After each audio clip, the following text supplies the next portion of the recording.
नमो नमः। अद्य वयं बिलस्य वाणी न कदापि मे श्रुता इति कथाया द्वितीयभागः पठिष्यामः। वयं पूर्वमेव अस्य कथायाः प्रथमं भागं पठितवान्। अद्य वयं द्वितीयभागं पठिष्यामः। बिलस्य वाणी न कदापि मे श्रुता। पहले हम कथा को आगे पढ़ने से पहले जो हमने पूर्व में पढ़ा था उस भाग का दोहरान कर लेते हैं। बिलस्य वाणी न कदापि मे श्रुता। अयं पाठः कुतः गृहीतः? कहाँ से लिया गया ये पाठ? यह पाठ पंचतंत्र ग्रंथ से लिया गया है। पंचतंत्र ग्रंथ के कौन से खंड से? तृतीय खंड से। तृतीय खंड का नाम क्या है? काकोलुकीय। पंचतंत्र में कितने खंड हैं? 5। उनके नाम मित्रभेद, मित्र संप्राप्ति, काकोलुकीय, लब्ध प्रणाश, अपरीक्षित कारक। हमने इससे पूर्व कक्षा में पढ़ा क्या था? हमने क्या पढ़ा था कथा में? कथा में हमने पढ़ा था कथायाम एकः खर नखरः नाम सिंहः अस्ति, शुद्धार्थः सः सिंहः एकस्य शृगालस्य गुहायां निगूढो भूत्वा अतिष्ठत्। ततः दधिपुच्छ नामकः शृगालः स्वसुरक्षायै एकम् उपायम् अचिन्तयत्। यही पढ़ा था ना कि एक खरनखर नाम का सिंह था और वह भूख के मारे, भूख से व्याकुल होकर के इधर उधर घूम रहा था और शाम के समय, सूर्यास्त के समय वो एक बड़ी सी गुफा देखता है और उसमें छिप करके बैठ जाता है। अब शृगाल समझ जाता है इसमें शेर है, तो वो अपने उपाय में क्या सोचता है वो हम इसमें देख रहे हैं। एवं विचिन्तया सह, एवं इस प्रकार, विचिन्तया सोच करके, सह वह, कौन वह? वह कौन? शृगाल, दधिपुच्छ। पहले इसका हम पढ़ लेते हैं एक बार। एवं विचिन्तया सह दूरस्थः रवं कर्तुम् आरब्धः। भोबिल् भोबिल् किं न स्मरसि यन्मया त्वया सह समयः कृतोऽस्ति यत् यदा अहं बाह्यतः प्रत्यागमिष्यामि तदा त्वं माम् आकरिष्यसि। यदि त्वं मां न आवास्यसि तर्हि अहं द्वितीयं बिलं यास्यामि इति। अथ एतत् श्रुत्वा सिंहः अचिन्तयत्, नूनम् एषा गुहा स्वामिनः सदा समावानं करोति, परन्तु मद्भयात् न किञ्चित् वदति। अथवा साद्विदमुच्यते, भयसन्त्रस्तमनसां हस्तपादादिकाः क्रियाः प्रवर्तन्ते न वाणी च बेपथुश्च अधिको भवेत्। देखिए अब इसका अनुवाद। एवं विचिन्तया सह, इस प्रकार सोच करके, सह वह कौन? दधिपुच्छ, शृगाल, इस प्रकार सोच करके, दूरस्थः दूर से ही, रवम आवाज, कर्तुम करना, आरब्धा शुरू कर दिया। उसने क्या आवाज़ लगानी शुरू कर दी? दूर से ही। देखो चित्र में, देखो बाहर ये शृगाल है, अंदर गुफा में शेर छुपा हुआ है और शेर के पैरों के निशान है। तो शृगाल गुफा के बाहर से ही, दूर से ही क्या आवाज़ लगा रहा है? भोबिल भोबिल, अरे बिल, किम ना स्मरसी, क्या तुम्हें याद नहीं? यन की, मया त्वया सह, कि तुम्हारा मेरा, कि मेरा तुम्हारे साथ समय कृतो अस्ति, समय समझौता, कि तुमने मेरे साथ समझौता किया हुआ, अस्ति है, कि तुमने मेरे साथ समझौता किया हुआ है। यत कि, यदा अहम, जब मैं, यहाँ देखो संधि विच्छेद हो गया, यदा प्लस अहम, जब मैं, बाह्यतः बाहर से, प्रत्यागमिष्यामि लौटकर आऊँगा, तदा त्वं मां, तब तुम मुझे, आकरिष्यसि, आवाज़ लगाओगी, बुलाओगी।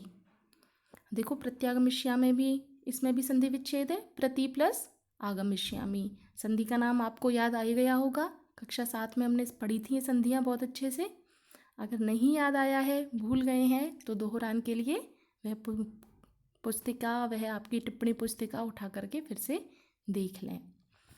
यदि त्वं माम ना आवस्यसि, यदि तुम मुझे नहीं बुलाओगी, नहीं आवाज़ लगाओगी, तर्हि तो अहम द्वितीयम बिलम, तो मैं दूसरे बिल में यास्यामि, चला जाऊंगा। आप देखो श्रृगाल ने क्या बोला उसको, गुफा को, भोबिल भोबिल, अरे बिल किम न स्मरसि, क्या याद नहीं, यन मया त्वया स समाया कृतो अस्ति, कि तुमने मेरे साथ में समझौता किया था, यत यदा अहम बाह्यते प्रति आगमिष्यामि, कि जब मैं बाहर से लौट कर आऊँगा, तदा त्वं माम आकारेष्यसि, तब तुम मुझे आवाज़ लगाओगी।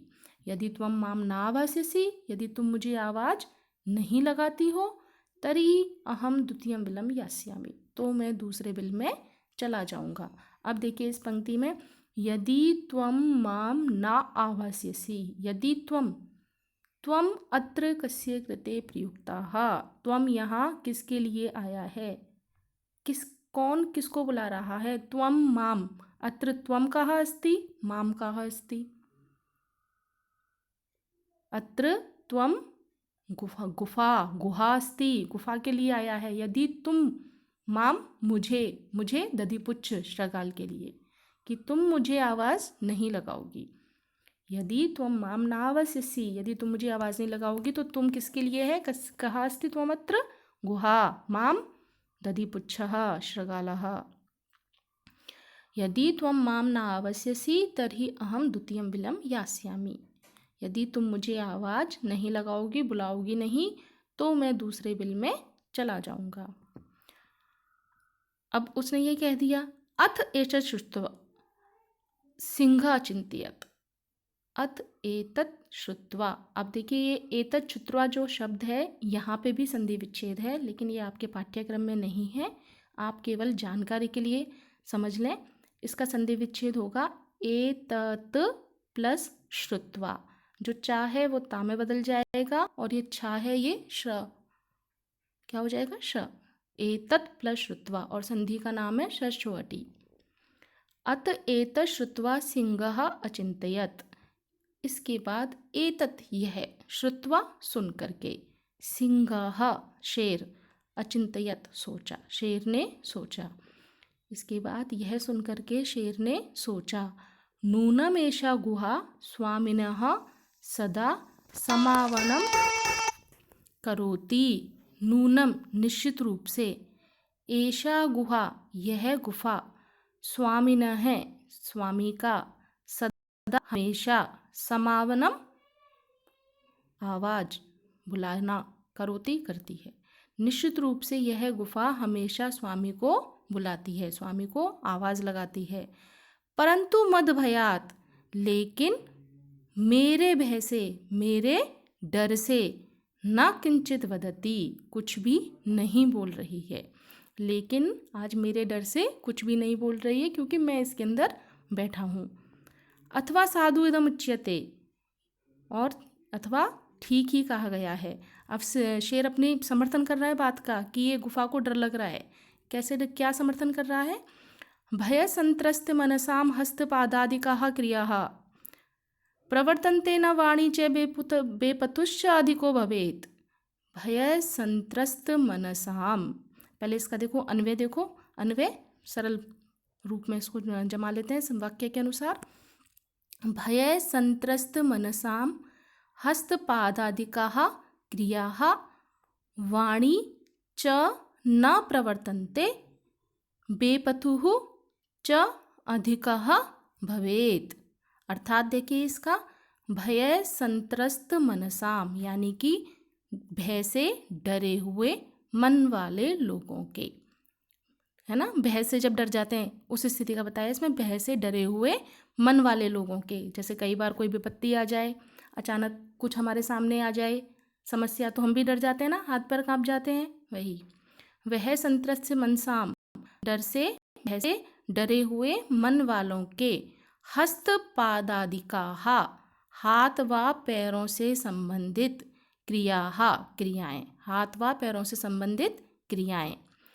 और वाणी च और वाणी ना प्रवर्तन्ते, ठीक से प्रवृत्त नहीं होती है, उनकी आवाज में भी कंपन होता रहता है।